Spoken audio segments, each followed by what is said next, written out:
ಜಿಲ್ಲಾಡಳಿತ, ಜಿಲ್ಲಾ ಪೊಲೀಸ್ ಇಲಾಖೆ, ಸೆನ್ ಘಟಕ ಮತ್ತು ಚಿಕ್ಕಮಗಳೂರು ವೈದ್ಯಕೀಯ ವಿಜ್ಞಾನಗಳ ಸಂಸ್ಥೆ ಇವರ ಸಂಯುಕ್ತಾಶ್ರಯದಲ್ಲಿ ವೈದ್ಯಕೀಯ, ಅರೆ ವೈದ್ಯಕೀಯ ಮತ್ತು ಶುಶ್ರೂಷಕ ವಿದ್ಯಾರ್ಥಿಗಳಿಗೆ ಮಾದಕ ವಸ್ತುಗಳ ಸೇವನೆಯ ದುಷ್ಪರಿಣಾಮಗಳ ಬಗ್ಗೆ ಅರಿವು ಕಾರ್ಯಕ್ರಮವನ್ನು ಏರ್ಪಡಿಸಲಾಗಿತ್ತು.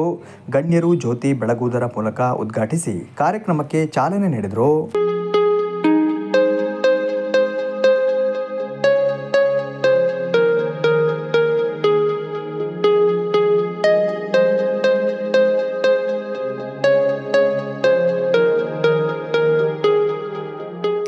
ಜಿಲ್ಲಾ ಆಸ್ಪತ್ರೆ ಮಾನಸಿಕ ಆರೋಗ್ಯ ತಜ್ಞರಾದ ಡಾಕ್ಟರ್ ಎಂ ಚಂದ್ರಶೇಖರ್ ಅವರು ಮಾದಕ ವಸ್ತುಗಳಾದ ಮದ್ಯ, ತಂಬಾಕು, ಗಾಂಜಾ, ಅಫೀಮು ಹೀಗೆ ಮುಂತಾದವುಗಳ ಸೇವನೆಯಿಂದ ಆಗುವ ದುಷ್ಪರಿಣಾಮಗಳು, ಲಭ್ಯವಿರುವ ಚಿಕಿತ್ಸೆ ಮತ್ತು ರೋಗಿಗಳ ಆರೈಕೆಯ ಬಗ್ಗೆ ತಿಳುವಳಿಕೆ ನೀಡಿದರು.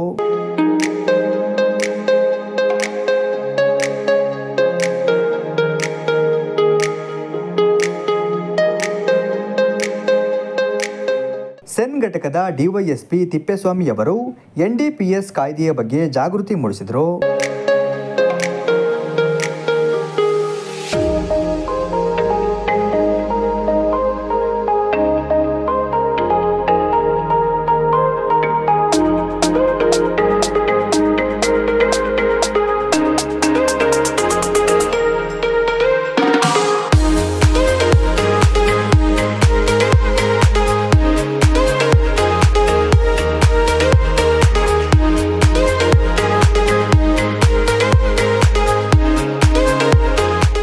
ಕಾರ್ಯಕ್ರಮದಲ್ಲಿ ಚಿಕ್ಕಮಗಳೂರು ವೈದ್ಯಕೀಯ ವಿಜ್ಞಾನಗಳ ಸಂಸ್ಥೆ ನಿರ್ದೇಶಕರಾದ doctor M R Harish, CSO Parameshwara, Jalajakshi ಮತ್ತು ವೈದ್ಯಕೀಯ ಕಾಲೇಜಿನ ಉಪನ್ಯಾಸಕರು ಮತ್ತು ಸಿಬ್ಬಂದಿ ವರ್ಗದವರು, ವಿದ್ಯಾರ್ಥಿಗಳು ಹಾಜರಿದ್ದರು.